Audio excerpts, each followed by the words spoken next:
Guérir de la blessure d'abandon. Bonjour à tous, je suis Alice et j'ai 32 ans. Je suis auteure et conférencière, auteure de mon autobiographie De l'abandon à l'adoption et conférencière depuis 1 an et demi. Je donne des conférences, notamment dans les associations à ce jour, sur les deux thèmes principaux, abandon-adoption. Donc, par le prisme de ces deux thématiques, je vous dévoile un petit peu mon parcours, je vous explique un petit peu comment, avec quelque chose de négatif, on peut s'en sortir, on peut aller vers une résilience et construire quelque chose de positif, que ça n'empêche pas de construire sa famille, que ça n'empêche pas d'aller de l'avant malgré tout.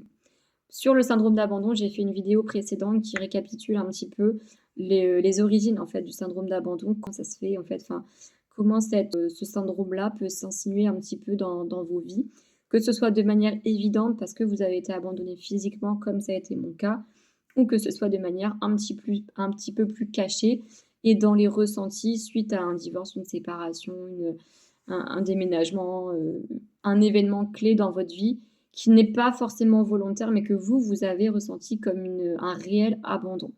Et donc je vous expliquais aussi mes mauvaises expériences, surtout sur le plan affectif et émotionnel et des choses qui ont été dites et faites qui n'auraient pas dû, avoir lieu et que malheureusement, en fait, dans ma vie, bah, ça m'a conduit tous ces événements-là m'ont conduit à avoir un manque de confiance en moi, à avoir un manque de légitimité de mon histoire. Aujourd'hui, ça va mieux, sinon je ne serais pas là sur YouTube à vous exposer ma vie, mais ça va beaucoup mieux. Il a fallu que je passe par l'écriture, par le fait des conférences. Les conférences, ça m'a aidé à ce que beaucoup de personnes, en fait, valident mon histoire, reconnaissent effectivement qu'il y a eu des choses qui étaient pas très cool, reconnaissent aussi, la résilience que j'ai face à des événements. Aujourd'hui, je parle comme ça, avant je m'excusais de tout, maintenant je m'affirme et ça va mieux. Donc je vous explique un petit peu si vous êtes devant, enfin derrière votre ordinateur et que vous êtes en quête aussi de témoignages d'adoptés, que vous soyez parents adoptifs, que vous soyez vous-même adopté, parce que moi aussi quand j'étais adoptée, je recherchais des témoignages. J'espère vraiment que par rapport à ça, je vais pouvoir vous aider parce que c'est un peu mon leitmotiv, c'est d'aider les gens. Je sais que ça a été le cas par rapport au livre, mais j'essaie de me faire connaître un maximum. Et pour ça, je vous demanderai de vous abonner, de liker la vidéo et de partager pour que la vidéo soit vue le plus largement possible. Alors comment je m'en suis sortie et comment je m'en sors? Parce qu'on ne guérit jamais vraiment, je pense, de ces traumatismes. On essaie de réduire au minimum, mais on ne peut pas effacer les traumatismes. La première chose, c'était le développement personnel. J'ai découvert le développement personnel à l'âge de 16 ans, malheureusement, suite à un deuil très personnel et familial. J'en reviendrai dans une autre vidéo sur mon rapport à la mort, le deuil, etc. C'est un sujet qui me passionne, en fait, dans l'analyse que c'est, même si c'est un sujet, très négatif, enfin très noir, mais il y a beaucoup de choses à en tirer, en fait, de tout ça.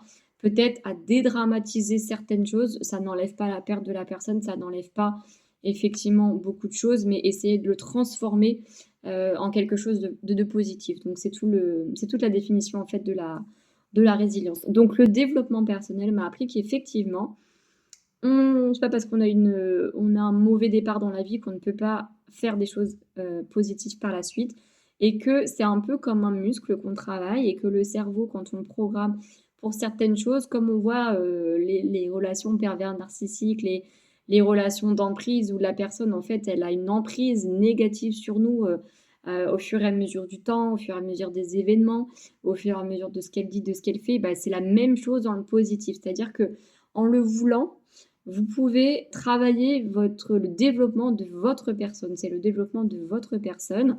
Et ça, vous avez besoin de livres, de beaucoup de choses, mais entre guillemets, vous avez besoin de personne autour de vous. C'est vous, entre vous et vous-même, d'être mieux qu'hier, mieux qu'avant-hier. Parce que vous n'êtes pas en compétition avec quelqu'un d'autre, vous êtes en compétition avec vous-même.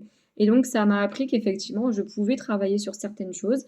Donc, j'ai été voir un magnétiseur suite à des troubles du comportement alimentaire qui m'a expliqué que j'avais la peur de l'abandon.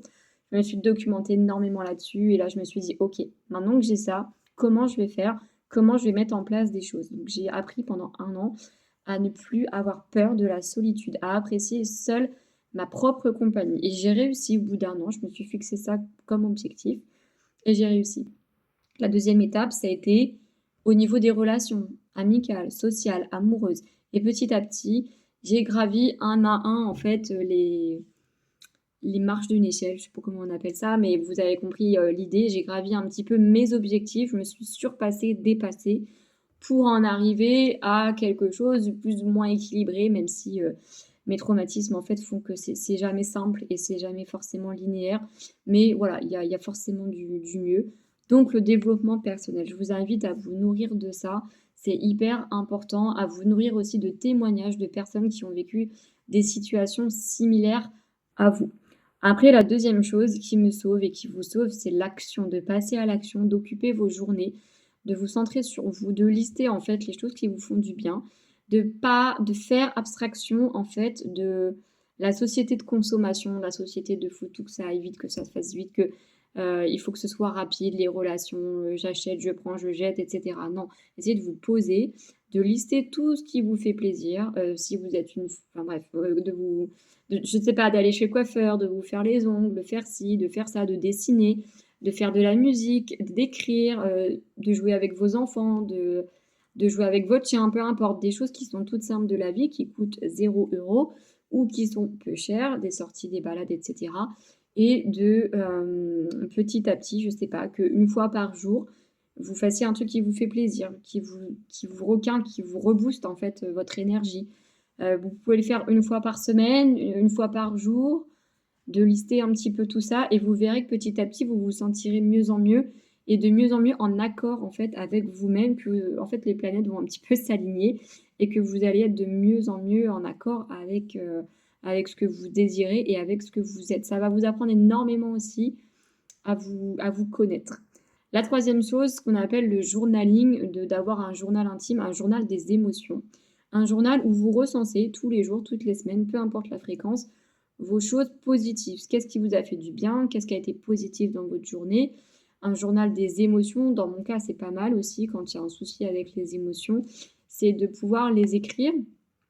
Ça permet de mettre sur papier de mettre sur papier, pardon, ça permet de prendre du recul, ça permet de relire et de vous dire: «OK, j'ai eu telle émotion» et que toutes les émotions que vous ressentez, elles sont légitimes. Souvent, on m'a dit que j'étais trop sensible, trop ci, trop ça, pas assez comme ci, pas assez comme ça. En gros, que ça n'allait jamais, que c'était ma faute, que j'étais comme ça et que je devais me conformer à des cases et cetera et en fait, pas du tout et ça, c'est dur parce que quand on t'a mis ça dans la tête que, bah non, Alice, elle est instable, Alice, elle est ci, Alice, elle est ça. Et en fait, non, c'est vous qui êtes trop formaté, c'est vous qui, voilà, qui êtes trop dans vos préjugés et dans vos trucs et pas assez ouvert à vos émotions, pas assez connecté à vos émotions. Après, ça n'empêche pas d'être différent, de bien s'entendre, mais c'est juste se respecter dans la manière dont on fonctionne et ce qu'on est. Donc, quand c'est des personnes qui sont dans le cercle social et voire des inconnus ou des gens comme ça, honnêtement, ça peut ne pas avoir d'impact ou très très peu. Mais quand c'est des personnes proches, familiales, proches, et bah franchement, c'est vraiment pas super, quoi. Il faut savoir bien s'entourer. Et voilà, donc bah, le journaling, voilà, ça permet de mettre un mot sur vos émotions, de prendre du recul. La chose suivante, parce que je sais plus où j'en suis dans mes comptes, mais c'est effectivement l'entourage, de bien vous entourer de personnes bienveillantes, de personnes qui vous veulent du bien, des personnes où vous sentez que la relation est dans les 2 sens, elle est authentique et qu'il y a un réel échange. S'il y en a pas, c'est pas grave, passez à quelqu'un d'autre. Pendant longtemps et encore il y a 2 ans de ça, j'étais accrochée à des personnes, des relations qui ne me convenaient pas, qui n'étaient pas bien pour moi, qui n'étaient pas, qui me faisaient perdre confiance en moi, qui étaient vraiment néfastes et en fait, il y a 2 ans, j'ai fait une grosse dépression postpartum. En plus, il y a eu des choses, qui voilà, enfin des choses vraiment très négatives dans l'entourage qui se sont passées et là je me suis dit, bah, en pleine dépression, il va falloir quand même remonter la pente pour mes enfants et remonter la pente pour moi et remonter la pente pour mes enfants, ça passait à moi remonter la pente pour qu'eux voient qu'ils ont une maman Voilà, heureuse. parce que Voilà. Si on fait les choses, si je l'avais fait uniquement pour mes enfants, ça aurait pas duré longtemps. Donc il faut vraiment penser à faire les choses pour vous. Je me suis complètement entourée de personnes maintenant bienveillantes, de personnes qui m'apprécient. S'il y en a qui m'apprécient pas, tant pis. Et c'est pas grave. Et c'est pas grave si quelqu'un vous apprécie pas, tant pis. Même si vous avez quelqu'un, vous avez de l'admiration pour quelqu'un, mais que cette personne ne veut pas vous faire rentrer dans son cercle ou pas, c'est vraiment, vraiment pas grave. Je vous l'assure que c'est pas grave. Donc voilà, savoir aussi vous entourer. Et après, dans les choses qui m'ont aidé aussi, cumuler, en fait, tous ces petits points cumulés ici peuvent déjà vous faire grandement avancer. de lire des livres, de vous imprégner. Je pense qu'on est vraiment documenté maintenant avec YouTube. Si vous n'avez pas les moyens financiers de vous acheter un livre, vous avez beaucoup de vidéos YouTube et c'est aussi pour ça que je fais des vidéos parce que pour ceux qui ne peuvent pas acheter le livre, il y a aussi les vidéos. Donc il y a beaucoup de supports aujourd'hui qui existent et qui font que, vous pouvez vous documenter sur le développement personnel.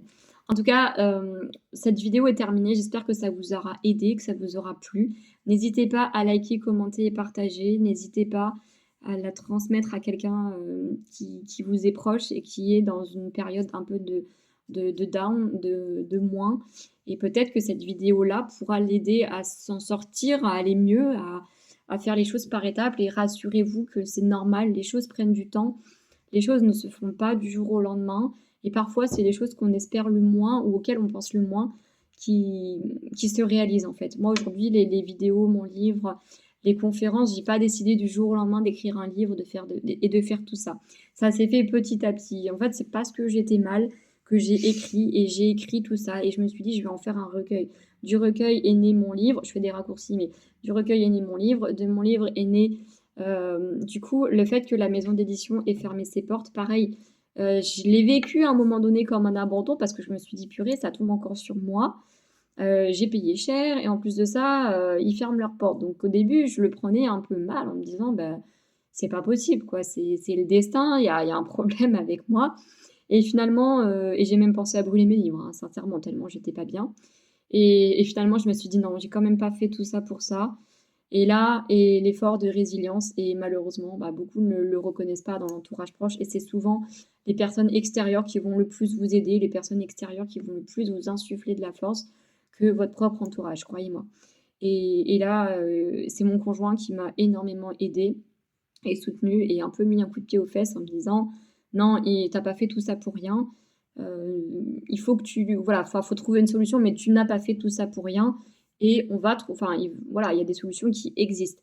Et là, je me suis dit: «Mais les conférences, en fait, c'est ça, en fait, là». J'ai mal étudié ma chose parce que j'étais pas partie sur un projet, entreprise, entrepreneuriat et cetera. J'étais partie sur un projet qui avait du sens et du cœur pour moi et petit à petit, ça s'est fait. Donc effectivement, j'ai contacté des associations qui ont pour, sujet l'adoption et effectivement, ça intéresse, ça marche et ça fonctionne et j'y suis allée et 1 an et demi, je continue de donner des conférences donc c'est chouette et c'est un super projet et là depuis le mois de septembre que j'ai décidé de me lancer encore plus sur dans le rythme, en fait, que j'entreprends, dans les vidéos et cetera. Je me rends compte que tout s'enchaîne mais merveilleusement bien depuis que je suis alignée avec moi-même, depuis que j'ose, en fait, faire les choses. Depuis le mois de septembre, je vais pas vous énumérer tout parce qu'il y a des choses qui sont un petit peu plus personnelles, mais sur le plan professionnel, les rencontres que j'ai fait, les rencontres, c'est vraiment, un truc de fou. Le positif attire le positif et tout s'enchaîne, en fait, parfaitement bien par rapport au réseau. Il se trouve que comme c'est pas comme par magie parce qu'il y a eu du travail, derrière et ça s'est pas fait en un jour, mais j'ai, aujourd'hui, je pense, les bons contacts pour évoluer, vers ce à quoi je tends. Voilà, en tout cas, c'est tout pour moi aujourd'hui. N'hésitez pas à vous abonner et moi je vous dis à très bientôt.